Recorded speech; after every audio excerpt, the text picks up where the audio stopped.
ممتاز عالم دین علامہ مفتی عثمان غنی سیالوی پراسرار طور پر لاپتہ۔ مفتی عثمان غنی سیالوی جامع مسجد المدثر فتح علامہ کے خطیب جبکہ درسگاہ پیر سید یعقوب شاہ مرحوم کیرم والا میں درجہ اول کے معلم ہیں۔ 4 مئی کو کیرم والا سے فارغ ہو کر مرشد خانہ سیال شریف جانے کے لیے روانہ ہوئے، مگر 4 دن گزرنے کے باوجود نہ کسی عزیز کے پاس گئے اور نہ سیال شریف۔ فون بھی بند ہے۔ تھانہ ڈنگا میں اغوا کا مقدمہ درج کر لیا گیا۔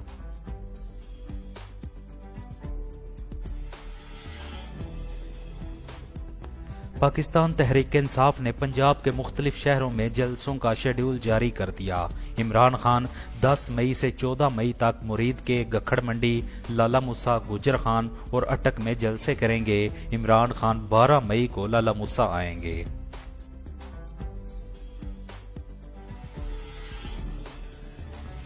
سابق صوبائی وزیر میاں طارق محمود کی سپوت ڈنگا صاحبزادہ ابو ہریرہ کو مبارکباد۔ صاحبزادہ ابو ہریرہ نے کیو ٹی وی کے زیر اہتمام آل پاکستان مقابلہ انعت میں دوسری پوزیشن حاصل کی۔ میاں طارق محمود نے ڈنگا شہر اور ضلع گجرات کا نام روشن کرنے پر صاحبزادہ ابو ہریرہ اور ان کے والد شاہد سلطان کو مبارکباد دی۔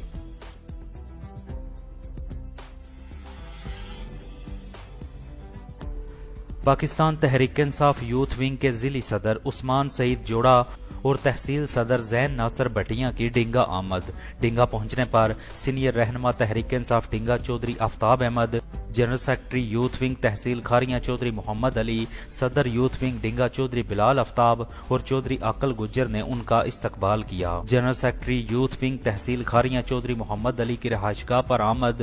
اس کے بعد تحریک انصاف یوتھ ونگ ڈنگا کے دفتر پھالیا روڈ پر سٹی باڈی ممبران سے ملاقات کی۔ انہوں نے تنظیم سازی اور الیکشن کیمپین کے حوالے سے نوجوانوں کو اپنی سرگرمیاں تیز کرنے کی ہدایات کی۔ عثمان سعید جوڑا نے تحریک انصاف یوتھ ونگ ڈنگا کی کارکردگی کو سراہا۔ اس کے ساتھ ساتھ تحصیل کھاریاں میں یوتھ ونگ کو متحرک اور منظم رکھنے پر تحصیل کی گورننگ باڈی کو شاباش بھی دی۔